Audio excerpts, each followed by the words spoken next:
ang puso ito. Amen. Hallelujah. At puspusin mo, yes Lord, ng iyong Espiritu.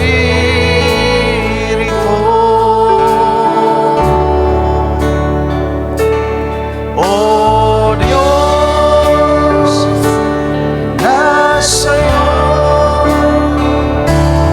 ang kalakasan ko. Langisan mo ang puso ito.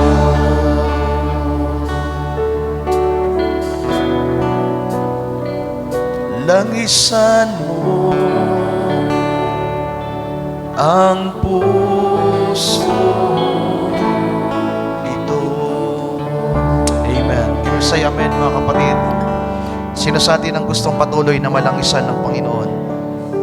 Amen. Kailangan natin yan, mga kapatid. Kinakailangan nating mapuno. At kinakailangan nating patuloy na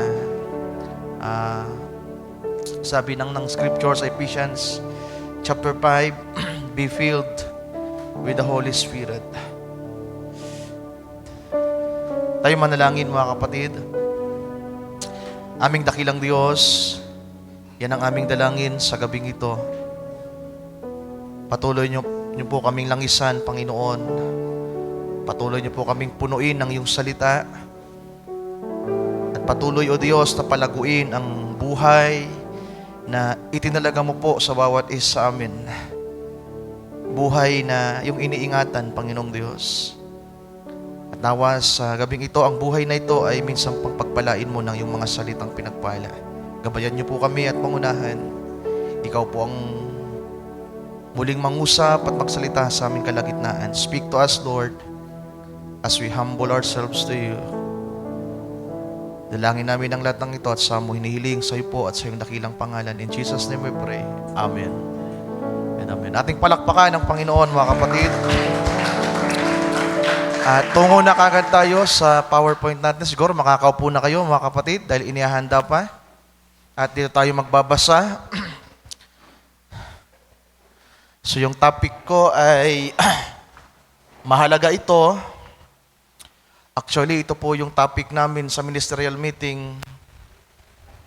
At ito yung aking na-share sa meeting nung nakaraang Sabado, last Saturday. Kasama ko sila Brother Otchot, Brother Jeric at si Brother Joshua. At nakita ko yung kapangyarihan ng salita ng Panginoon, ang kapangyarihan ng kanyang mensahe na nagpipenetrate sa puso at isipan ng mga nakakapakinig, lalong-lalo sa mga manggagawa na nangangailangan. At alam ko na lahat din naman tayo ay nangangailangan sa gabing ito para lalo tayong magtumibay, mga kapatid, lalo nating maunawaan ang mga bagay na nais na ipahayag ng Panginoon sa atin. So, paki-ready, Sir Mary Ann, ng PowerPoint natin. Sabi sa Revelation chapter 5, verse 1 up to 10, sabi dito, and I saw in the right hand of him that sat on the throne a book written within and on the backside, sealed with the 7 seals, or sealed with 7 seals. And I saw a strong angel proclaiming with a loud voice, who is worthy to open the book and to loose the seals thereof. And verse 3, and no man in heaven nor in earth, neither under the earth, was able to open the book, neither to look thereon. And I weep much, because no man was found worthy to open and to read the book. Walang karapat-dapat na magbukas, walang karapat-dapat na lumapit at tumingin sa aklat na ito, at si Juan ay umiyak ng malabis. Sabi diyan, because no man was found worthy to open and to read the book. Walang sino mang tao na karapat-dapat na magbukas at bumasa ng aklat. Neither to look thereon. So kahit tingnan ay walang karapat-dapat. Verse 5. And one of the elders said unto me, Weep not, behold, the Lion of the tribe of Judah, the Root of David, has prevailed to open the book and to loose the 7 seals thereof. And I beheld, and lo, in the midst of the throne and of the 4 beasts, and in the midst of the elders stood the Lamb, as it had been slain, having 7 horns and 7 eyes, which are the spirits of God sent forth into all the earth. Verse 7. And he came and took the book out of the right hands of him that sat upon the throne. And when he had taken the book, the 4 beasts and 24 elders fell down before the Lamb. So narito, lumapit at kinuha ng kordero ang aklat, mga kapatid, doon sa nakaupo sa trono. Sabi dito, having every one of them harps and golden vials full of odors, which are the prayers of the saints. Verse 9, and they sang a new song, saying, so kung maalala nyo pa, pinangaral ko na to. At meron tayo nitong PowerPoint, mga kapatid. Sino itong mga elders na ito, di ba? Sabi dito, and they sang a new song. Thou art worthy to take the book and to open the seals thereof. For thou wast slain and hast redeemed us to God by thy blood, out of every kindreds and tongue and people and nation, and hast made us unto our God kings and priests, and we shall reign on the earth. Can we say amen? So sino yung korderong kumuha ng aklat doon sa nakaupo sa trono? Sino? Si Jesus Christ, mga kapatid, ang ating Panginoon. Then Revelation chapter 1 and 2, hindi ko po babasahin ang buong chapter 10 dahil hindi yun ang pupuntuhin natin, yung mga nandyan. Nakasentro lang tayo sa aklat. Kaya sa verse 1 and 2, sabi dito, and I saw another mighty angel. So from lamb, ang tinutukoy na lamb na waring sugatan, ay ang ating Panginoong Yesus. At kinuha niya yung aklat na sarado. At ngayon sa Revelation chapter 10, bumababa siya nakagaya na ng isang makapangyarihang anghel. Mighty angel. So from lamb to mighty angel. Then from mighty angel to lion. So hindi na natin isasama yung lion na nandoon sa verse 3, verse 4. Sabi dito, they saw another mighty angel come down from heaven, clothed with a cloud. And the rainbow was upon his head, and his face was as it were the sun, and his feet as pillars of fire. And he had in his hand a little book open. So from sarado, from closed book to book open, mga kapatid. So ito po ay pangitain. Parehas lang po yun yung aklat. Yung saradong aklat na hawak nung nandun sa trono na kinuha ng kordero ay katulad na aklat, siya pa rin aklat na nandito. So vision kasi ito, kaya yung aklat tila ba lumiit. Dahil yung nakikita kasi ni John sa pangitain, yung kordero na waring pinaslang ay naging kagaya ngayon ng mighty angel na bumababa mula sa kalangitan at iniapak niya ang kanyang kanang paa sa dagat at ang kanyang kaliwang paa sa lupa. So, naging maliit na lang na aklat. Tila ba maliit na aklat yung hawak ng mighty angel ng ating Panginoong Jesucristo. Then sa verse 8, and the voice which I heard from heaven speak unto me again and said, Go and take the little book. Go and take the little book. Take note, mga kapatid, ha? Yung aklat na walang sino mang makatingin, makakita, makabasa, ngayon ay ipinapakuha kay John. Ito yung nakita kong napaganda dito. Never ko pa itong na-realize, never ko pa itong na-appreciate na napagtugma ko habang ako'y naghahanda ng paksang ito at nagbubulay. Ang lagi lang natin nakikita ay yung nasa Revelation chapter 5 na walang karapat-dapat tumingin, magbukas at magbasa. Pero dito, nang hawak na ng kordero na naging mighty angel, na naging leon, kagaya ng leon na umuungal, yung aklat na sarado na walang karapat-dapat na lumapit, tumingin at magbasa, ay mahawakan ngayon ni John, mga kapatid. Sabi dito, Go and take the little book which is open, and the hand of the angel, which standeth upon the sea and upon the earth. And I went unto the angel and said unto him, Give me the little book. Yung iniiyakan niya, ngayon ay meron siyang confidence. Hallelujah! Sabi na, akin na ang aklat. Ibigay mo sa akin ang aklat. And he said unto me, Take it and eat it up. Yung hindi man lamang malapitan, yung hindi matingnan, yung hindi mabasa, pang outward, malapitan, makita, mabasa, yung gagawin ngayon ni Juan ay higit sa mga bagay na una sa Revelation chapter 5 sapagkat yung aklat kakainin niya. Yung mga bagay na tila imposible sa outward, mga kapatid, hindi malapitan, hindi mabuksan, walang karapat-dapat magkalag ng selyo, ngayon ay hawakan niya at kakainin niya. Hallelujah. And it shall make thy belly bitter, but it shall be in thy mouth sweet as honey. Verse 10. And I took the little book. Alam mo, ang gandang ipangaral nito, mga kapatid. Kaya lang teaching kasi ito. Kaya hindi ko muna dadalhin sa pangaral. Kasi kung mag-adlib na ako ngayon at dadalhin ko sa preaching, mawawala ako sa magiging series natin. Sabi dito, And I took the little book out of the angel's hand and ate it up. And it was in my mouth sweet as honey, and as soon as I had eaten it, my belly was bitter. And he said unto me, ito lagi sasabi ni Pastor Nestor, mas naintindihan ko, at mas papalawakin natin ang bahaging yan sa mga susunod. Hindi pa natin yan maaabot ngayong gabi. Kasi talagang point by point lang tayo.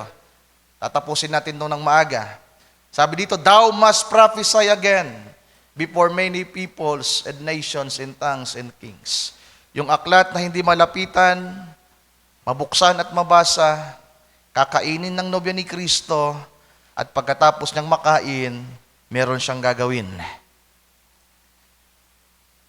Pagkatapos niyang kainin, merong mangyayari sa kanyang buhay, at pagkatapos sa lahat ng mga taong nakapaligid sa kanya, sa barangay, bayan, bansa, at mundo na kanyang tinitirhan, merong mangyayari. Merong magaganap, mga mahal kong kapatid. At hindi lang to basta pagsasalita. Bagamat merong tinatawag na spoken word ministry, pero meron akong nakita na mas higit pa na ipinapakita ng talatang ito na may kinalaman sa buhay na mahayag sa atin. Okay, so ano ba ang ating pag-uusapan sa gabing ito? Dalawa lang. What is that book? Kasi series ito, part 1 lang tayo ngayon. What is that book? Ano ang aklat na ito? Aklat na yon. At ano ang nilalaman ng aklat? So ito po yung na-share ko sa ministers meeting. Pagtitibayin lang nito ang ating pananampalataya, ang ating doktrina, at marami tayong madadaanan dahil napakayaman ng mensahe. May mga pagpapaalaala, pag-i-enlighten, pagbubukas sa atin at pagpapaalaala, mga kapatid. Lalong-lalo sa hinihintay nating rapture. Dahil ang nilalaman ng aklat na ito, what is the content of the book, ay may kinalaman sa mga bagay na gagawin ng Panginoon at may kinalaman sa rapture at sa paghahari natin na kasama ng Panginoon. Kaya nga sabi ng binasa natin kanina, we will reign with Him. So, dalawa lang yung tutunghayan natin. I-take note nyo yan at habang nagbabasa tayo ng message ng propeta, yan ang ating sasagutin. Ano ang aklat na ito at ano ang nilalaman ng aklat na ito? Hindi yung 7 selyo ang pag-aaralan natin sa gabing ito, kundi kung ano mismo yung aklat at kung ano yung nilalaman ng aklat. Kasi yun ang mas mahalaga, mga mahal kong kapatid. Sabi ko nga, ang aklat ay hiwaga, ang 7 selyo ay hiwaga, ang mga nakasulat ay hiwaga, pero yung nilalaman ng aklat ay mas mahiwaga. Okay, tayo magpapasimula. So, what is that book? Andito, 5. Makikita natin yan sa message, mga kapatid. Tinawag ito ng prophet na the Book of Redemption. Tinawag ito na the Lamb's Book of Life. Lost by Adam. Ibig sabihin, nahawakan na ito dati ni Adan. Yung iniyakan ni Juan na wala man lang makalapit, makahawak, makapagbukas at makapagbasa, dati na po pala itong hawak ni Adan. Lost by Adam, at nang ito ay maiwala ni Adan dahil siya ay nagkasala, ito ay bumalik sa Diyos. Kaya nga doon sa Revelation chapter 5, ang may hawak ay ang Ama na nasa trono. At ang karapat-dapat na kumuha ay yung korderong napaslang. Siya lamang ang karapat-dapat na lumapit at kumuha ng aklat, magbukas, magtanggal ng mga selyo. Sabi dito, pang-apat, the Lamb took the book, opened the seals, and revealed it, and gave it to us. Yung naiwala ni Adan, mga mahal kong kapatid, kinuha ng kordero ng ating Panginoon, binuksan ng mga selyo, inihayag sa atin. Kaya nga, ang 7 selyo may 3 lupi ito. Sino nakakaalam ng 3 lupi ng 7 selyo? 3 or 3 folds. 3 lupi. Ano yung 3 lupi ng 7 selyo? Una, opening. Pangalawa, revealing. Pangatlo, fulfilling, mga kapatid. So, ang ginawa ng ating Panginoon ay binuksan niya at inireveal. Pero ang fulfilling ay nasa atin. Ang manifestation ay nasa atin. Hallelujah. Kung hindi sana ito naiwala ni Adan, mga mahal kong kapatid, pero all things work together for good to them that love God. Lahat ay preordained, lahat ay predestined. Kaya lahat ng nangyari ay pinahintulutan ng Panginoon. Then ang panglima, we need to eat it. Ang aklat na ito ay kakainin natin. Amen. Hallelujah. So what is the content? Next. 3 lang yung nilista ko. Ito din yung present ko sa ministers meeting. What is the content of the book? Una, the whole plan of redemption is in it. Ang buong plano ng katubusan ang nasa loob ng aklat na ito. Pag pinag-usapan ang redemption, mga mahal kong kapatid, nahati ito sa 2. Sulat nyo, nahati sa 2 ang plan of redemption. Ang una ay pagbabayad, paying, at ginawa ito ng ating Panginoon 2,000 taon ang nakalipas. Siya ang kordero na inalay ang kanyang buhay sa krus ng Kalbaryo. Mga kapatid, siya ang korderong waring sugatan. Then ang pangalawang bahagi ng plan of redemption ay claiming. At ang claiming ay magaganap sa rapture at patungo sa 1,000 taon na paghahari. Aangkinin ng Panginoon ang kanyang mga binayaran. Kaya binayaran na tayo ng Panginoon, mga mahal kong kapatid. That's part A ng plan of redemption, pero ang part B, yung final, tayo kanyang kukunin, hallelujah, at dadalhin sa lugar na kanyang inihanda. Din ang pangalawa, ano ang nilalaman ng aklat na ito? The predestinated. Yung mga predestinado. Sino yan?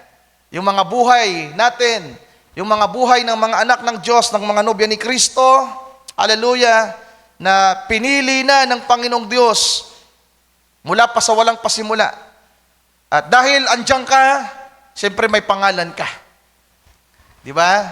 Hindi pwedeng walang pangalan yung kaluluwa mo. Kinakailangang ma-identify kung sino ka. Pero yung pangalan natin doon, mga kapatid, hindi na yung pangalan natin dito. Hindi na Ryan, hindi na Billy, kasi yung Ryan, masama ito. Kaya meron tayong new name. Sabi ng scripture, yung mga magtatagumpay ay pagkakalooban ng Panginoon ng bagong pangalan. At malalaman lang natin yan pagdating natin doon. Amen. So, nakasulat yan sa aklat na ito. Yung Ryan, mga mahal kong kapatid, nakasulat yan doon sa Book of Life.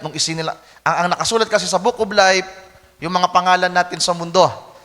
Kung saan isinilang tayo ng ating mga magulang, lahat ng mga isinilang sa mundo, makasalanan man o mga Kristiyano, nakasulat sa Book of Life. 2 po yung aklat na nasa langit. Book of Life at yung The Lamb's Book of Life. Yung nasa The Lamb's Book of Life, ang nakasulat ng mga pangalan dyan ay yung mga predestinado lamang na may bagong pangalan. May mga, sabihin natin, original na pangalan na magiging bago pagdating ng araw. Then ang pangatlo, blessing. Mga pagpapala. At kapag pinag-usapan ang redemption, mga mahal kong kapatid, pinag-usapan ang pagtatalaga, ang predestination. Pag binasa natin ang Ephesians chapter 1, i-take note nyo na lang, Ephesians chapter 1, the whole chapter ng Ephesians 1. Ang mababasa nyo dyan ay election, predestination, adoption. Kaya nga ang Ephesians chapter 1 verse 3, anong sabi ni Pablo? Blessed be the God and Father of our Lord Jesus Christ, who has blessed us with all spiritual blessing in heavenly places in Christ. Di ba? So bago pa sinabi yung about sa redemption, bago pa sinabi yung about sa predestination, sa adoption, na nasa chapter 1 ng Efeso, sinabi na doon na tayo'y pinagpala ng Diyos sa lahat ng pagpapala. Amen. At ang pagpapalang ito pala ay nasa aklat. Kaya kung hindi natin matatanggap ang aklat, hindi natin mahawakan ng aklat, hindi natin kakainin ng aklat, hindi natin malalaman at maunawaan ang buong plano ng Panginoong Diyos, hindi natin mararanasan, hindi rin natin malalaman kung sino tayo, at hindi natin matatanggap at mararanasan ng mga pagpapala. So tingnan natin ang mga pangungusap ng mensahe sa pamamagitan ng propeta. So sana na-take note nyo na. So magbabasa na tayo mga kapatid. Wala tayo sariling mensahe ngayong gabi. Ang mensahe natin ay mensahe ng Diyos sa pinadala sa propeta. Hallelujah. 1963, November 10, sa kanyang paksa na Souls That Are in Prison Now. Pag may araw, ibig sabihin hindi pa tapos. May kadugsong pa. Quote number 1, the Book of Redemption. Sabi sa paragraph 139, it was the book of redemption. And everything that he had redeemed was written in that book. Sabi dito, and everything that he had redeemed was written in that book.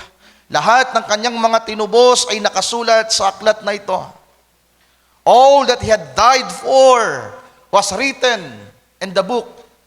Yung dahilan ng kanyang kamatayan, yung pinag-alayan niya ng kanyang buhay, hallelujah, yung mga kaluluwa ng mga taong ito, sila ang nakasulat sa aklat.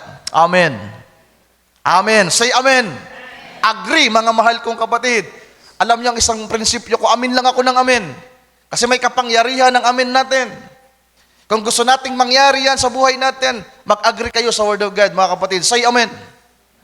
Hallelujah. Kaya dapat iniintindi natin, dinidinig natin ng maigi, huwag kayong maging tulala lang dyan. Basahin nyo, namnamin nyo ang salita ng Panginoon. And say amen sa puso niyo. At kung kaya nyong bigkasin, amen. Hallelujah. Sabi dito, all that he had died for was written in the book. And he could not leave his mediatorial set until he had thoroughly redeemed. And he could not redeem it at the cross, because they were predestinated in the Lamb's book of life.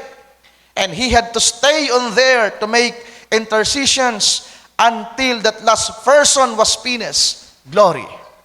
So dito pa lang, nung sinishare ko to sa meeting, mga kapatid, pero po kasing mga naniniwala na ang Panginoon ay hindi na namamagitan. Pero until now po, ang ating Panginoon ay namamagitan. Hanggat hindi pa siya bumababa, mga mahal kong kapatid, hanggat hindi siya umaalis sa kanyang trono, may biyaya at may habag at awa ang Diyos. Kasalamat, dahil kung aalis na ang Panginoon doon, mga mahal kong kapatid, na tayo ay nagkakasala pa rin at may mga pagkakamali at mga kahinaan, madadatnan tayo ng Panginoon na hindi handa. Pero salamat, dahil hindi pa tayo handa, hanggang ngayon namamagitan siya. Hallelujah. So sabi dito, mananatili siya doon. Hallelujah. Hanggang sa ang kahuli-hulihang persona ay matapos. Matapos ang alin? Yung proseso niya. Matawag ang huling predestinadong binhi at matapos ang proseso. Nais ng Panginoon na gawin sa taong ito. At mananatili daw ang Panginoon doon. Kaya yung mga tinubos niya, hindi lang daw sa krus ng Kalbaryo. Dahil may mga taong isisilang pa lang sa mga panahong darating. Yung pag-aalay ng Panginoon na kanyang buhay, once and for all lang yon sa krus ng Calvary. Isang beses lamang siya namatay, muli siyang nabuhay, umakyat sa karangalan ng Ama, pero nananatili siyang mediator. At sabi ng prophet, mananatili siyang mediator doon. Hanggang sa ang kahuli-hulihang persona, tao, anak ng Diyos, ay matapos. Glory. Then 143, John looked around, and here sat God on the throne. Tumingin si Juan sa palibot, at nakita niya ngayon ang Diyos Ama, na nakaluklok sa trono, na hawak ang aklat that had been sealed with 7 seals. And the whole plan of redemption was in it. So yung hawak na aklat ng Ama, hallelujah, ang lahat ng programa ng katubusan, lahat ng plano ng katubusan ay nandito sa aklat na ito. The next, sa paragraph 144, and it had been lost by the human race, Adam. So see, hawak na pala ito dati ni Adan, mga kapatid. Ipinagkatiwala ito ng Panginoon kay Adan. Pero kanyang naiwala. At nang kanyang maiwala, sabi dito, and it went back where? Saan ito bumalik? Nang ito'y maiwala ni Adan, saan ito pumunta? Satan couldn't take it. Hindi ito pwedeng kunin ni Satanas. He just caused him to lose it. Siyang dahilan kung bakit ito naiwala ni Adan. But where did the book go to then? Ngunit ngayon, saan pumunta ang aklat na ito? Didn't belong to the human race. So nang magkasala si Adan, hindi na ito para sa tao. Wala nang karapat-dapat na taong humawak dito. Katama. Yung nakita ni Juan, mga kapatid, tama yung kanyang naramdaman. Wala na palang karapat-dapat na tao na makasalanan na humawak nito. At ang sabi pa dito, the blessings didn't belong here. Ang buong pagpapala ay hindi nakaukol sa taong makasalanan. Ulitin ko, bibigyan ko ng diin. Ang lahat ng pagpapalang inihanda ng Diyos, all spiritual blessing, mga mahal kong kapatid, ay hindi nakaukol sa taong makasalanan. Nakaukol ito sa mga taong pinatawad ng Diyos na nagpakumbabang nagsisisi sa kanyang harapan. Ang pagpapala, hallelujah, ang aklat na ito ay handang ibigay muli ng Panginoon sa mga taong magpapakumbaba. Hallelujah, nakatalagang magpakumbaba sa Kanya. Sabi dito, the blessing didn't belong here. Ang buong pagpapala ngayon ay hindi nakatalaga sa tao na makasalanan. Here the human race had lost it. Naiwala ito ng tao. So it went right and back to its original owner, that was God, the Father. Amen. Nang ito'y maiwala ni Adan, mga mahal kong kapatid, ito ay muling nakabalik sa Diyos. Hawak na sana ng tao, pero naiwala ng tao. Okay, next. Sabi sa paragraph 159, talon ulit tayo. Sabi dito, all that had been redeemed in the book, He come forth for redemption. All that was to be redeemed was in the book. Amen. Predestinated before the foundation of the worlds. He come to redeem it. All He had redeemed was written therein. Can we say amen? So sa unang bahagi ng pagtutubos, nang bumaba ang ating Panginoon, nang ialay niya ang kanyang buhay, lahat ng mga predestinadong nakatala ang kanilang pangalan sa aklat na ito, sila ang dahilan kung bakit bumaba ang Panginoon. Sana kayo yon. Sana tayo yon, mga kapatid. Amen. Quote number 2. Okay, magkalala, hanggang quote number 3 lang tayo. Pero yung quote number 3 mahaba. Pero pinagputol-putol ko na, mga kapatid. Sabi sa paragraph 129 sa paksa ni Brother Branham na the harvest time, katingnan niya, kanina souls under the altar, then 1963 yon, ngayon 1964, nag-progress tayo ng isang taon, the harvest time, tingnan niyo souls under the altar, then the harvest time, hindi po yung nagkataon, mga kapatid. Sa paragraph 129, sabi dito, and John was looking around to find the lion. Kasi nga, may nag-roar. And out from behind the curtains come lambs. A lamb that had been slain since before the foundation of the worlds. Hallelujah. Then he saw a bloody lamb come out, and he came and took the book out of the right hand of him, and called everything what was on that book.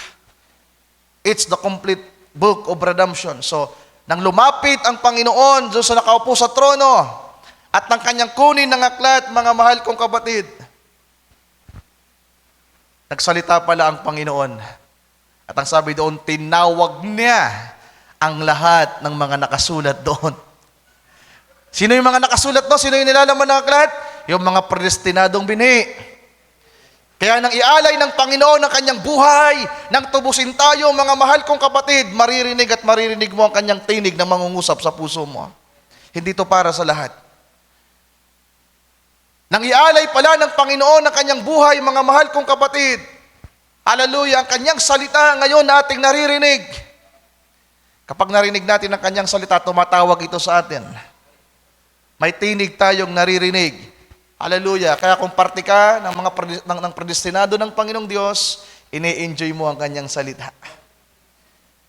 Hindi ko na po kinuha yung isang quotation na ginamit ng isang pastor kasi gamit niya yon.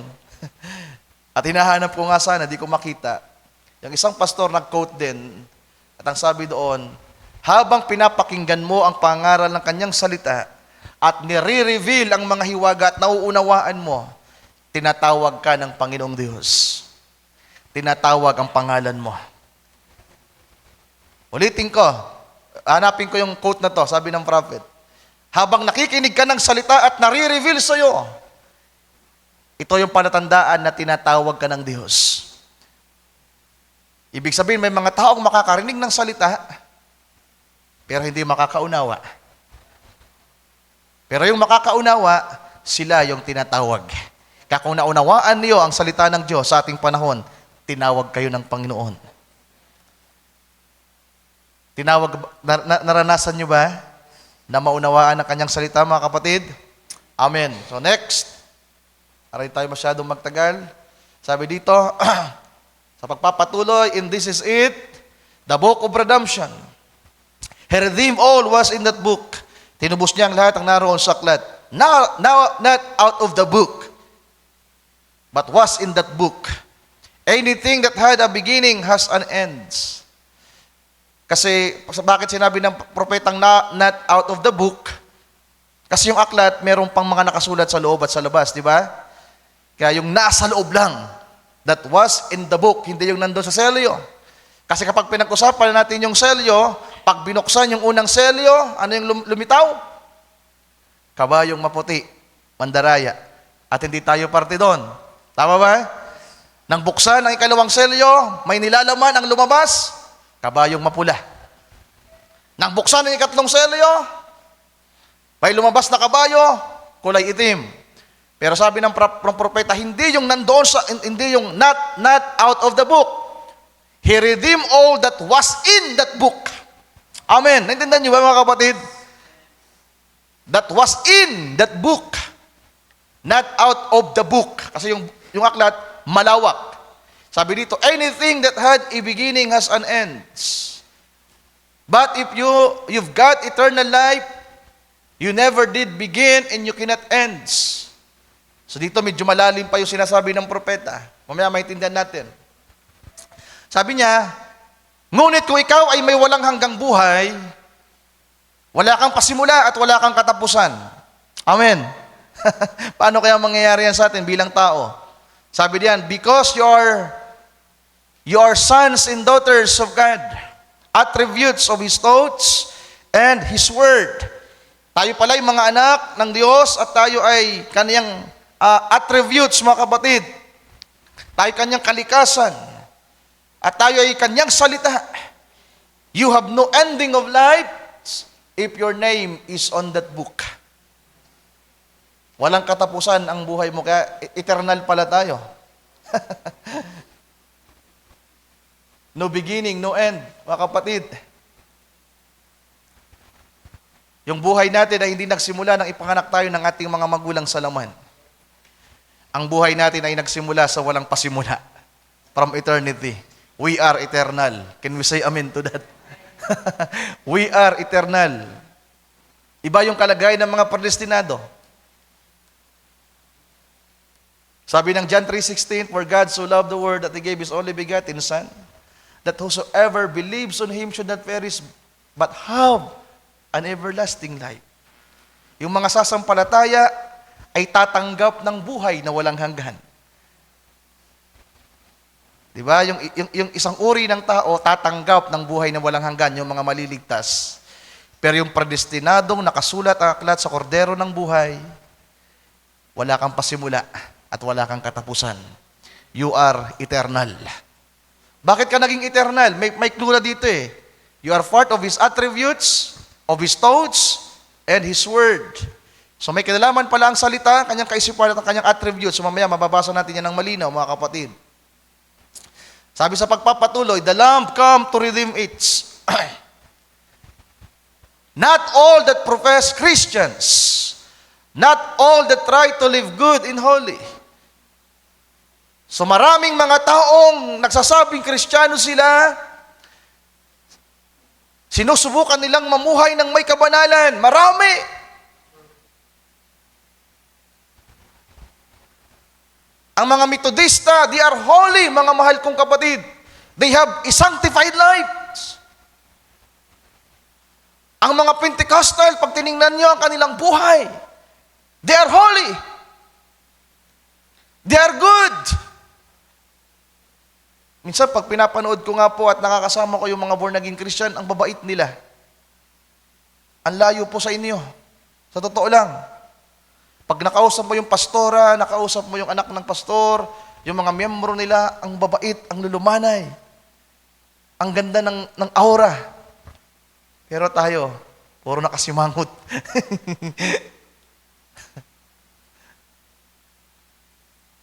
Pero sabi dito, ang renedeem lang niya ay yung mga nakasulat sa aklat. Yung pangalan nakasulat sa aklat. Hallelujah. Not all that try to live good and holy, hindi sila ang ipinunta ng Panginoon para tubusin. But those whose names were written on there, can we say amen? But those whose names were written on there, He redeemed us, and that in that alone, whose names were on the book. Sila lang ang makakaranas ng whole plan of redemption. Hallelujah. Yung mga taong ang kanilang pangalan, ang kanilang buhay ay nakasulat sa aklat. Okay, last quote tayo. So ginamit ko ang mga pangungusap na ito ng prophet kasi alam naman natin, marami sa atin alam natin na sila Pastor Joe, yung grupo nila ay sila yung namarkahan sa end time na hindi na naniniwala ng rapture. Sabi natin naniniwala sila ng rapture pero ibang uri ng rapture. Mas mataas na sabi natin na sinasabi nilang revelation. Na sinasabi nila, rapture is a revelation. Totoo naman yun eh. Rapture is a revelation kasi sinabi naman talaga ng prophet. Ibig sabihin, ang rapture ay kapahayagan nito, makakaunawa lang nito ay mga anak ng Diyos. At yung makakaunawa na mayroong rapture, sila yung makakaranas ng rapture talaga. Amen.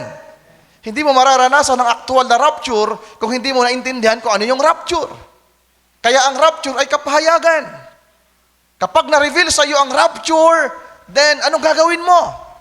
Mamumuhay ka ng may kabanalan. Mabubuhay ka na naghahanda. Para saan? Para sa nalalapit na pag-agaw. Hindi na rin sila naniniwala sa maraming bagay. Nasa millennium na sila. Lahat spiritual. May nangyari, di ba? May nangyari sa California, sa LA. At pinasimulan ko sa 302 para ipakita sa kanila na meron pang mga natural na bagay. Sabi dito ng prophet sa paragraph 302, 1965, November 25, isang buwan eksakto, bago kinuha ng Panginoon si Brother Branham. Dahil kinuha siya December 25, 1965. 1 month. Katingnan niya, 1 month.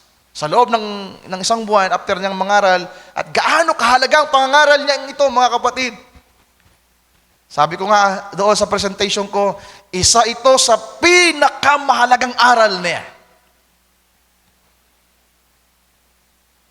Isang buwan na lang, mawawala na siya sa pisikal.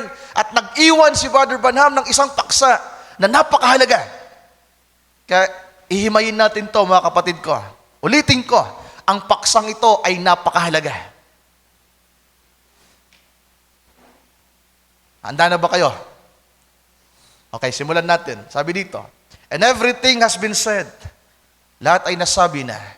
Oh, even to the destruction of California. Coming up now. And all these other things. And how I told them how many days it would be. How it would be where this big earthquake happened in Alaska. And that would be the beginning of the sign of time.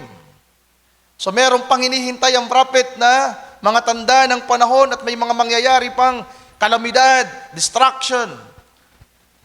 Ang paglubog ng California, ang pag-apoy ng California, at ang mga pagyanig ng lupa. Sabi niya, and what would take place. And just word by word what is said, it's never failed one time. Yung kanyang mga iprinapisay, yung kanyang mga sinabi, kailanman daw ay hindi nabigo. You've never seen it fail. Pag thus says the Lord, it never seen it fail. You never seen it fail. And it can fail because it's God's word. Amen. Paragraph 303. God had to open up those 7 seals. Not in a denomination. I've always been against it. But out of the denomination, he might take a bride. Not a denominational bride. He could not do it. It's against his own word. He opened those 7 mysteries in there that shows forth, brings forth those things that's been hid since the foundation of the words might be revealed in the last days to sons of God. They brought that forth now before the people that they see it. There, you now, to this undenominational bride. Can we say amen? Hindi daw ito nire-reveal ng Panginoon. Hindi ito binuksan ng Panginoon sa denomination. Kaya salamat, inilabas tayo sa denomination at ngayon, binubuksan sa atin. Hallelujah. Alam niyo mga kapatid, kung bubuksan ito sa sistema ng denominasyon, hindi ito matatanggap ng mga tao. Kinakailangan mo munang tanggapin ng propeta, tanggapin ang mensahe, at pagkatapos bubuksan sa iyo ng Panginoon ng hiwaga ng 7 selyo. Hallelujah. Pagpatuloy natin. Paragraph 304. So hanggang ano yan? Alam niyo ba kung hanggang anong paragraph yan? Hanggang 325. So 303 pa lang tayo. So may mga nilaktawan naman ako, huwag kayong mag-alala. Mas mapapadali natin to. Paragraph 304 tayo. Siguro 7:30 tapos natin to. Paragraph 304, sabi dito, narito na yung 2 aklat. There is your 2 books. One of them is the Lamb's Book of Life. Yung isa daw sa dalawa ay the Lamb's Book of Life at yung isa ay the Book of Life. At dito sa the Lamb's Book of Life, your name on there is predestinated on there. Yung pangalan nyo daw na naroon sa Lamb's Book of Life, predestinado. Hindi nyo pa yun alam. Kasi yung pangalan na yon, makalangit. Yung pangalan na yon, eternal. Yung pangalang Wilson, dito lang yan. Pero yung pangalan na Wilson, nabubura yan. Andun yan sa the Book of Life. Malinaw ba? Lahat ng isinilang, kaya nga merong registration sa batas, nagpapa-birth certificate tayo kasi ino-honor ng Panginoon ang batas ng lupa. Kung ano yung pinili ng tatay mo, naka-record doon. Pero kung nais ng Diyos na palitan yung pangalan mo, from Saulo to Pablo, buburahin ng Panginoon para palitan ng Pablo. Nabubura yung nasa the Book of Life. Book of Life. Pero yung nandun sa the Lamb's Book of Life, isang pangalan lang yan, mga kapatid ko. At isang araw, maintindihan natin kung ano yung pangalan na yan. Amen. Excited na ba kayo? Ano kaya yung pangalan ko doon? May meaning yung pangalan ko doon. Sabi dito, your name on there is predestinated on there. It can't go. Hindi to mawawala because you can no more take that away than nothing. See, because it was foreordained to be on there. Ang pangalan mo ay nakatalagang nandoon. Hindi to mawawala. But the regular book of life, the book of life, but the regular book of life can take that off at any time. Doon sa isang aklat, yung pangalan na nakalista, pwedeng mawala. Tsaka gaano kakabuti, mawawala doon sa pangalan na yon, mga kapatid. Sa aklat na yon, yung pangalan. Pero salamat, andun tayo sa The Lamb's Book of Life. Amen. Hallelujah. The bride, sabi dito, the bride don't even stand. The judgment goes in the rapture. Ang nobya daw ay hindi haharap sa paghatol. Tayo ay diretso saan? Sa pag-agaw. Amen. Hallelujah. Say amen to that. Then paragraph 305. So bakit ko hinighlights ito? 305, 306. Gaano kahalaga ang paksang ito? Climax na. Ibig sabihin, nasa dulong bahagi na ng pangaral si Brother Branham. Sabi niya, I say this in closing. Patapos na siya. It's getting late. It's almost 9:30. Gabi. 7 pa lang tayo. Alas 9:30 na daw, sabi ng prophet. And we're going to be out of here by 9:30. The Lord willing, just real reverent now. Malapit nang matapos yung gawain. Pero sabi niya, just real reverent now. Listen one time. Just real reverent now. Listen one time. Bakit niya sinasabi ito? Kasi mag-iiwan siya ng napakahalagang mensahe. Isang buwan na lang, mamamatay na siya. Kasi sabi ko, napakahalaga ng paksang ito. Mamaya may mga babasahin tayo. Sabi pa dito, 306, saying this now, this goes across the nation. Sino yung kanyang sinasabihan? Hindi lang yung nakaupo doon sa kung saan sila nagmi-meeting, kundi lahat ng mga bansa, sa mga bansang nakahook. Sabi din, saying this now, sa mga nasa bansa, nasa New York, it's 25 minutes after 11, way up in Philadelphia, ibig sabihin iba yung oras, merong nasa Philadelphia. Sabi niyan, around through there, their saints sitting there, listening right now in churches all around.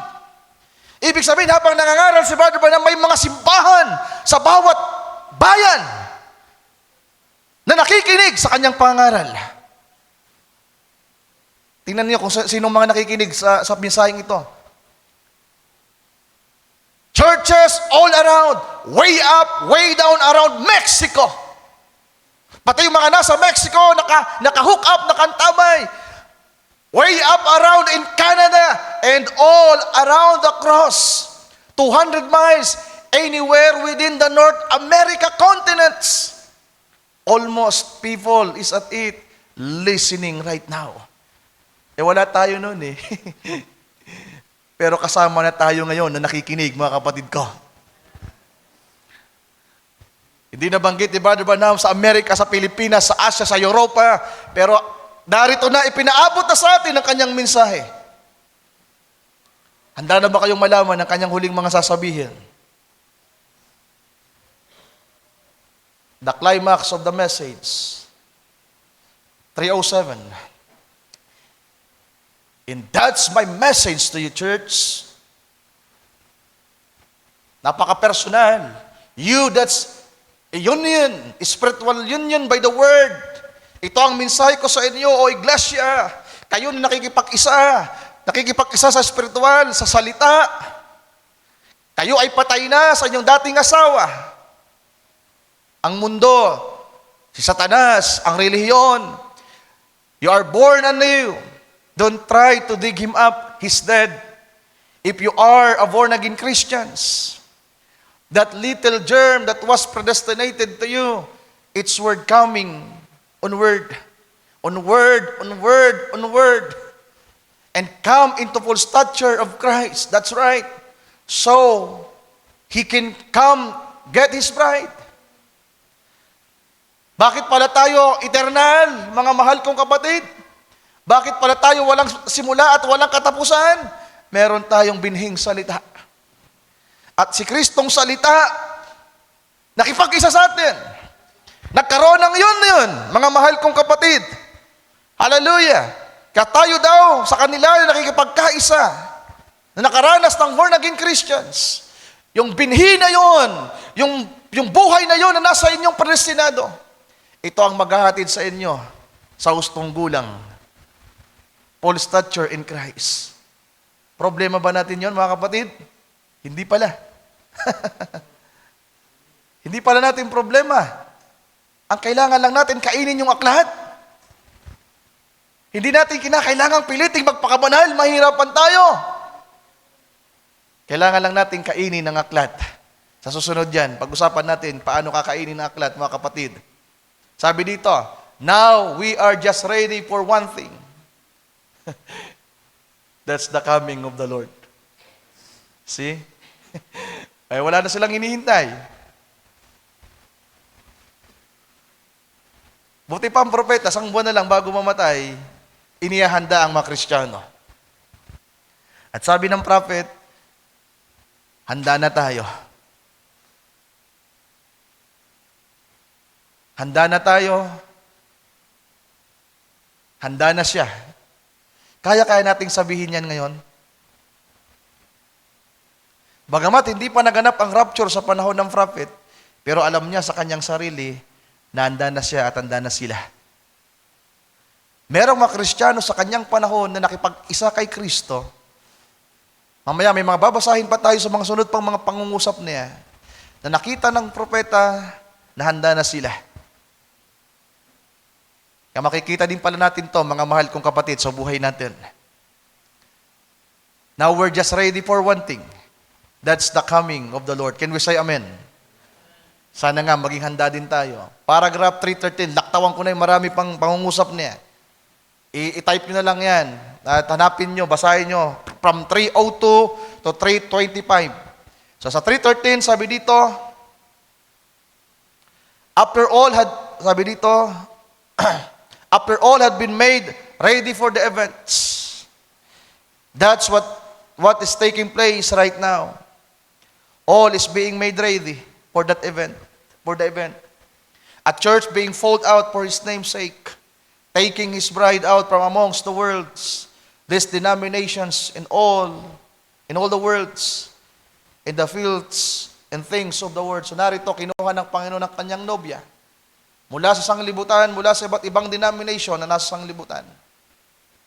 At nakahanda na sila, nakahanda na tayo.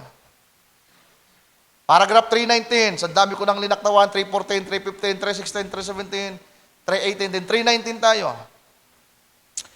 We're looking upward. Watch of the true bride across the nation this hour. Looking up. Church, He is coming. One of these days. Do you believe that? Do you believe that? One of these days, He is coming. Sabi ko nga, kung hindi talaga nila ito matatanggap, huling meeting na yun na attend ko. Pero salamat. Masusundan yung meeting. At yung meeting dito pa sa atin. Pwede ba nating palakpakan ng Panginoon? At ano yung pag-uusapan sa meeting, mga kapatid? Ano yung hindi natapos na meeting doon, hindi na pag-usapan? How to achieve perfection. Perfection po ang pag-uusapan natin sa March 14. Paano tayo magiging sakdal? Hindi, nagkataon lang kaya yan? Sabi ko nga, yung church natin, gusto kong ma-identify. Pag tinanong kayo, Brad, asan yung church nyo? Sis, asan ang church nyo? Sa La Purisima po. Wag Nabwa. Kasi ang Nabwa, identify yan kanila Pastor Gary. Pag tinanong kayo, gusto kong ma-identify tayo sa La Purisima. Anong ibig sabihin ng La Purisima? I-search nyo sa Google. Ang ibig sabihin ng La Purisima, ang ibig sabihin ng ang Purisima, pure. The pure. Amen. Kaya ang ganda ng lugar natin eh. Tingnan yung lugar natin. Yung building natin, 1157, Zone 5, San Mateo Street, La Purisima, Nabwa, Camarines Sur, Region 5. Di ba? Pwede ba natin palakpakan ng Panginoon, mga kapatid? So tingnan niyo 1965, mga kapatid, sabi dito, we're looking upward, sabi ng prophet. Watch at the true bride. Sila, wife na sila eh. Wife na din sila. Di ba? Pero dito, bride pa. Tingnan niyo ang nobya ni Kristo sa buong mundo na nakatingin. Sabi niya, He is coming one of these days, just as sure as He come the first time. So, dalawang coming lang pala. Kung paano daw siyang bumalik nung una, kung paano siyang pumunta dito nung una, rather, ay ganun siya muling babalik. Kaya yung appearing niya noong 1963, hindi yun coming. Appearing yun. Yun ang sinasabi ni Pastor Nestor, iba yung appearing sa coming. Yung clouds kasi noong 1963, iniisip nilang coming yon, second coming. Kami mga third coming na paniniwala. Appearing yon, mga kapatid. Yung kanyang presence. Iba yung appearing sa coming. Kasi ang coming, ang Panginoon makikita natin mismo. Amen. Ang sabi ng prophet, one of these days, He is coming. Kung paano siyang pumunta nung una, ay gayon siyang babalik muli. He is coming again. Get everything ready. Separate yourself from shock. Ito na. Ihiwalay niyo ang inyong mga sarili sa ipa. Sino yung ipa? Mga unbelievers. Walang laman. Walang buhay. Pagkasama nyo lagi ang ipa, may problema kayo. Kapag ini-enjoy nyo kasama yung ipa, na inililipad ng hangin kung saan-saan, kung saan napupunta-punta, nalalawgaw kayo bilang Kristiyano, hindi kayo makakapaghanda. Sabi ng prophet, humiwalay kayo sa ipa. Kung may buhay kayo, kinakailangan humiwalay kayo sa ipa. Amen. Lay before the Son. Manatili kayo sa anak. Amen. Manatili kayo sa ating Panginoon. Keep looking up. Dapat yung mindsetting natin, yung focus natin, nakatingin sa pangako ng Panginoon.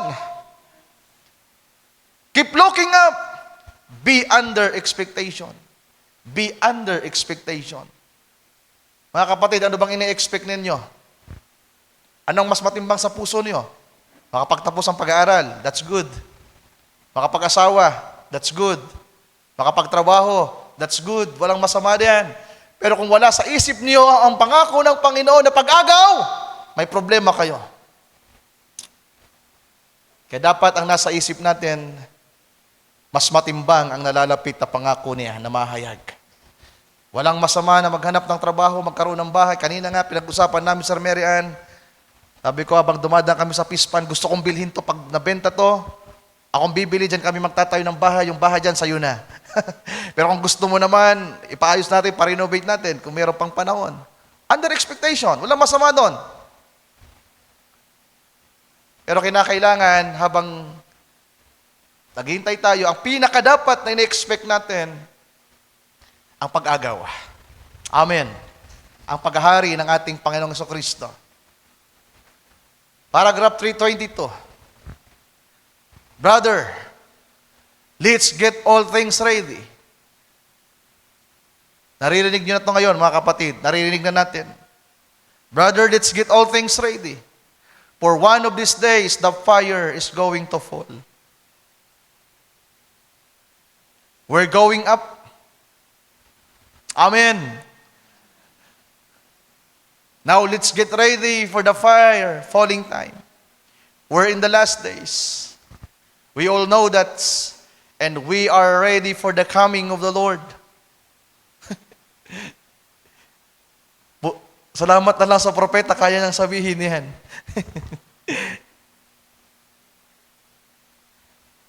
Handa na ba tayo, mga kapatid?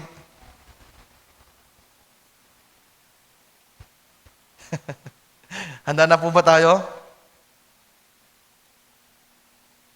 Pero sabi ng prophet sa kanyang panahon, bago siya mamatay, and we are ready for the coming of the Lord.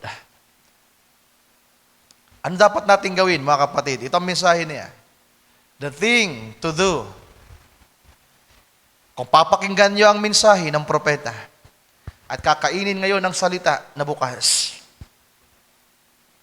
the message of the hour, the vindicated message of the hour, the thing to do is separate yourself from all sin. Amen. Ang dapat daw nating gawin, ihiwalay natin ang ating sarili sa lahat ng kasalanan. Separate yourself from anything that pertains to the world. Amen. Say amen. Humiwalay sa kasalanan, sa lahat ng uri ng kasalanan. Humiwalay sa lahat ng mga bagay na may kinalaman ng mundo. Don't love the words or the things of the world. Kapag naranasan nyo na yan, you are ready for His coming. Ang palatandaan na handa na kayo, na handa na tayo. Hiwalay na ang buhay natin sa lahat ng kasalanan. Nakahiwalay na ang buhay natin sa lahat ng mga bagay na pertain sa mundo. At hindi na natin iniibig ang sanglibutan, ni ang mga bagay ng sanglibutan.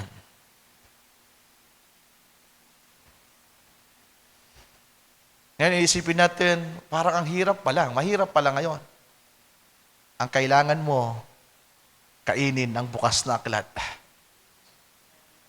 Hindi kasi natin naabutin ngayon, mga kapatid. Yan ang mensahe ng prophet.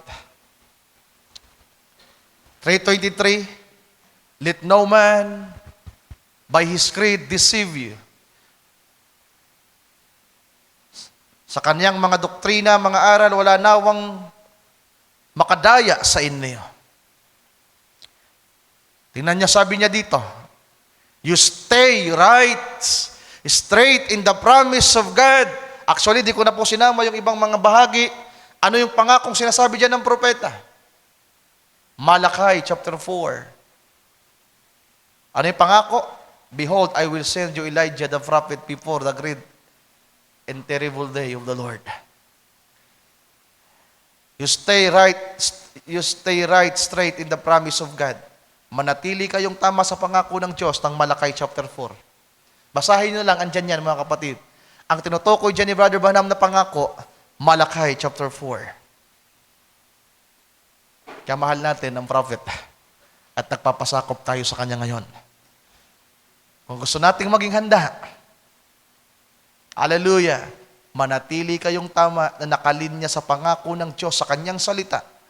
At ano yung salita na yon? In that word, if it's a word for this day. Word for this day. God vindicates it so. If He doesn't, it's not the word for this day. So, ang message of the hour yan. Tingnan niyo. Paragraph 24, last two paragraph. 3:24, the word that fell on the day of Pentecost will not work this day. Ang bigat. Talaga naman, inulit kong basahin yan, mga kapatid ko. The word that fell on the day of Pentecost will not work this day. Kaya kahit basahin natin ng basahin yung Book of Acts, kulang. Kahit basahin natin ng basahin yung mga sinabi ni Pablo, kulang. Bakit? Meron tayong mensaheng napapanahon. Hindi natin sinasabing kulang yung Biblia, mga kapatid. Ang Biblia ay kumpleto. Pero merong propeta ang Diyos na ipinadala sa atin na merong salitang napapanahon para sa atin. Hindi ipinahayag ni Pablo kung anong 7 selyo, mga kapatid. Hindi ipinahayag ni Pablo ang 7 kapanahunan ng iglesia. Even John the Beloved, ang lahat ng sinabi at naisulat lamang sa Book of Revelation, mga book of symbol. At sino ang nagsabi sa atin na ang puting kabayo sa unang selyo ay Antikristo? Si Pablo ba? No. Si Brother Branham. Sinabi ba ni Juan ng aklat na nasa kamay ng Diyos Ama sa trono ay ang Lamb's Book of Life, Book of Redemption? Sinabi ba ni Juan? Sinabi ba ni Pablo? Hindi. Sino ang may sabi ng aklat na yon ay the Lamb's Book of Life, the Book of Redemption? Si Brother Branham. Amen.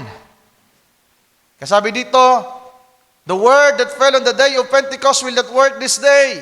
No, sir. That was for Pentecost. This is for the bride. Alin? Yung vindicated word sa ating panahon. The message of the hour. Para ito sa nobya ng Panginoon sa huling araw. At para saan yung mensahe na meron tayo? Going home of the bride. Hindi lang ito patungkol sa redemption, sa pagbabayad, mga mahal kong kapatid.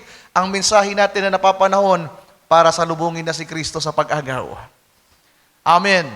Sabi diyan, this is for the bride, going home of the bride. We got something different. The Pentecostal represented that again. Yung panahon, yung Pentecostal, bago ang bride age, may mga gifts sila, may mga fivefold sila. Nakikita natin yung mga simbahan ng mga born again, ng mga Pentecostal, mga kapatid. Nagkakantahan din sila. They worship and praise the Lord. May pangangaral din sila, may mga pastor sila, apostol. May mga manggagawa din sila. Ang kaibahan natin sa kanila, meron tayong propeta. Ang meron tayo, sabi dito, we are in the bride age. No more than the word of Noah would work in the days of Moses. Ang salita daw sa panahon ni Noah, hindi magiging epektibo sa panahon ni Moses. Hindi ang kautusan, ang salita na kay Moses ay magiging epektibo sa panahon ni Pablo. Tama ba? Yan ang ibig sabihin ng prophet na meron tayong mensahe. Then last paragraph, magtatapos tayo. Church, tayo bang kinakausap ng prophet ngayon? Tayo ba, mga kapatid? Church, you who I'm speaking to tonight, across the nation, if you have separated yourself from denomination, amen? We separated ourselves sa denomination. Humiwalay na ba tayo sa denomination, mga kapatid? Amen. Wala na tayo sa denomination. Sa pangalawang bahagi, sabi ng prophet, in all the filths and things of this world.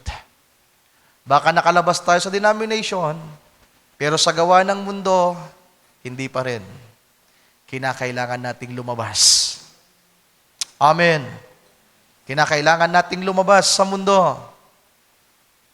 In all those things that keeps you in a man-made creeds and orders, and things like that, you need to separate yourself. You separated yourself.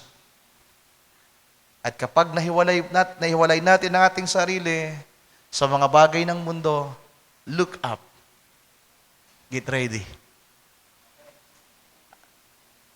Sino dito ang maghahanda? Paano tayo maghahanda, mga kapatid? Meron tayong sinusundan. Lord, ang nais mo pala, humiwalay kami sa denomination. Lumabas kami sa denomination. Ang nais mo pala, Panginoon, humiwalay kami sa mga aral ng tao, mga orders ng tao. Ngayon, ang nais mo pala, Panginoon, ay humiwalay kami sa mga bagay ng mundo, sa kasamaan ng mundo. Lord, tulungan mo kami. Naniniwala ako sa propeta. Naniniwala ako sa mensahe. Naniniwala ako, Panginoon, ng mensahe ng propeta ay salita mo na ipinadala sa aming panahon. Mangyari nawa, O Diyos, ang iyong salita sa akin. At patuloy mo nawang palaguin ang buhay na iyong ipinagkaloob sa akin. I do believe, Lord, it's all about predestination. Kung merong buhay, Panginoon, na nasa akin, palaguin mo po ito. Huwag niyong sikapin na maging banal, mga kapatid. Huwag niyong sikapin na maging handa. Pero kinakailangan nating maganda at merong tamang paghahanda. You need to stay right. Dumakad ka sa mensahe. Sampalatayanan ng mensahe sa panahon. Hallelujah. At hayaan natin ang kapangyarihan ng Diyos ang kumilos sa atin. Believe the prophet, believe the message, and believe that the message of the prophet is the word of God in our days. At kapag yan sinampalatayanan natin ng buong buo, alam nyo, nang mahalin ko ang propeta, mga mahal kong kapatid, naranasan ko ito nung ako'y young people pa. Ito ang bumago sa buhay ko. At ito din po ang nagpalago sa akin. At ngayong bumabalik tayo, I do believe hindi lang ako ang lalago at magiging handa lahat tayo. Siya nawa, mga kapatid. Sabi dito, look up, get ready. The fire is going to fall. Alin yan? Armageddon. World War III. Nuclear war. Nalalapit na yan, mga kapatid. The fire is going to fall one of these days. Ano yung pampitong pangitay ni Brother Branham? Ang Amerika ay mawawasak. At meron siyang prophecy. Ang Los Angeles, California ay lulubog. Masusunog. The fire is going to fall one of these days. God is going to let him come in the sight to behold.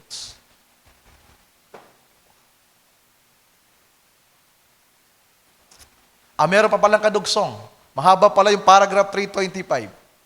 325 ulit. Ito yung pinakadulo pala. Would you be ready when He comes? Would you be ready when He comes?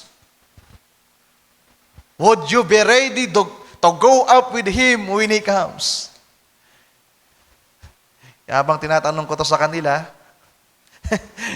pwede kaya silang sumagot sa, no, rapture na kami. Nasa millennium na kami. Nagtatanong ang propeta, kapag sabay dumating, handa ka. Kapag sabay dumating, kasama ka bang sasalubong na aakyat doon? The secret rapture of the supernatural bride. She will be made from mortal to immortality. Be changed. Then inugsong niya yung Thessalonian, 1 Thessalonians chapter 4. In a moment, 1 Corinthians 15, saka 1 Thessalonians chapter 4. 1 Corinthians, 1 Thessalonians, sabi ng prophet. Ito, 1 Corinthians pala ito, chapter 15. Be changed.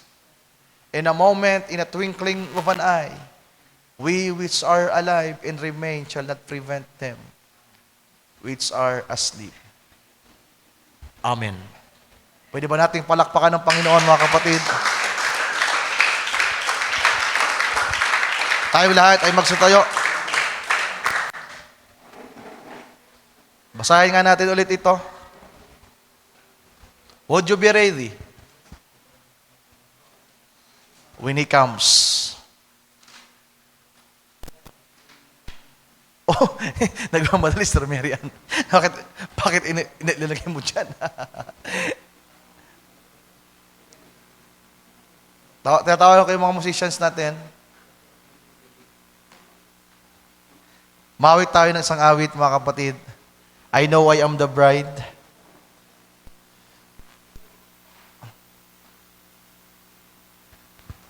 Naniniwala ba kayo na merong secret rapture?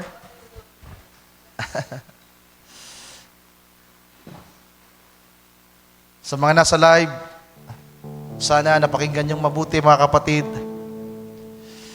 So magsisiris tayo. May part 2 ito.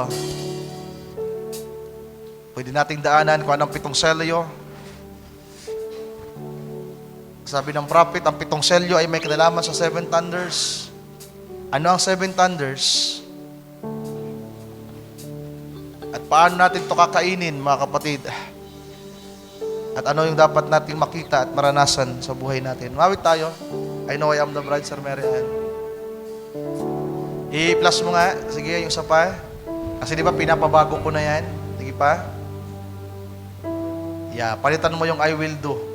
Gawin mo yan na I can do anything. I can give everything. Kung naalala nyo pa yung paksa ko, magagawa natin dahil siya ang gumawa. Hindi natin susubukang gawin. Sabi ni Pablo, I can do all things through Christ who gives me strength. Higit yon sa Pagpapakasakali nating magawa, mga kapatid, walang masama na subukan nating gawin. At sinusubukan din po ilang denomination na gawin. I will do anything. I will give everything. Sinisikap nilang gawin. Pero ang misteryo dito, ang nobya ni Kristo, magagawa mo. May bibigay mo dahil may taglay kang buhay. Siguro habang hindi pa tayo malago, ang ginagawa natin parang, I will. Pero kapag malago na tayo, magagawa natin dahil sa Kanya. Amen. Hallelujah. Awitin natin yan. I know I am the bride that you're returning for. Yes, Lord. Hallelujah. Dressed in garments white and wrinkled free. Yeah. I have no earth. Sana nga. Sana nga, Panginoon. Yan ang kailangan natin. You're the one who means everything to me. I will sing. I will sing. I will worship you. I will bow myself down humbly at your throne. Amen. I can do anything. I can give everything to you alone. Isa pa. I know I am the bride. Hallelujah. I know I am the bride that you. Amen, Lord. Amen, Lord Jesus. Hallelujah. Dressed in garments. Amen. Say amen. Amen, Lord. Amen, Lord. Amen, Lord Jesus. I have no earthly love. Amen. That I'm whole. Amen. Panginoon. Amen, Lord. You're the one. Amen, Lord Jesus. Mangyari nawa ito, Panginoon, sa bawat isa sa amin. Lord, mangyari nawa sa bawat isa sa amin, Panginoon, kung ano ang sinasabi mo sa iyong salita. Hallelujah. Amen, Lord Jesus. Amen, Lord. Hallelujah. I can do anything. I can give everything to you alone. I can do anything. I can give everything to you alone. Say amen, mga kapatid. Amen, amen, amen. Hallelujah. Amen, Lord Jesus. Amen, Lord. Amen. Hallelujah. Lord, amen sa lahat ng aming napakinggan sa gabing ito. Amen sa lahat ng nilalaman ng kanta na aming inawit, Lord. Lord, wala kaming magagawa kung wala ka. Wala kaming magagawa kung wala ang binhi, ang salita, Panginoon, na sa aming pagkataong pangloob, Lord God. It's all by predestination, Lord. At sana nga po, Panginoong Diyos, meron kaming pag-asa ngayon, Panginoon, umaasa kami. Umaasa kami, Panginoong Diyos, na sana, Lord, kami ay isa sa mapalad na yung pinili bago pa tagang sanglibutan na pinagkalooban mo ng iyong salita. Lord, tulungan mo kami na higit itong makita sa aming buhay, na ito'y aming masampalatayanan, Lord God, matanggap ng buong maangkin ng iyong salita at makain ng bawat isa amin. Lord, salamat sa mensahe namin napag-aralan at napakinggan sa gabing ito. At tanging naming masasabi, Panginoon, mangyari ang lahat ng ito sa buhay namin. At tulungan mo kami, Panginoong Diyos. Lord, maraming salamat. Sa iyo po patuloy na pinagkakatiwala ang gawain sa dakong ito, ang mga kapatiran, ang bawat isa amin, Panginoong Diyos. Mangyari lamang po kung ano ayon sa iyong kalooban. Kung anong nakatakdang mangyari, Panginoong Diyos, ito ang mangyari. Hayaan ang buhay na nasa amin ay patuloy na lumago, Panginoon. Hallelujah. Maraming salamat, Lord. Itinataas ka namin, pinupuri ka namin sa gabing ito. We bring back to you all the glory and honor and praise. And we ask all these things in prayer. In the mighty name of you, our Lord and Savior, Jesus Christ. Amen. Amen. And amen.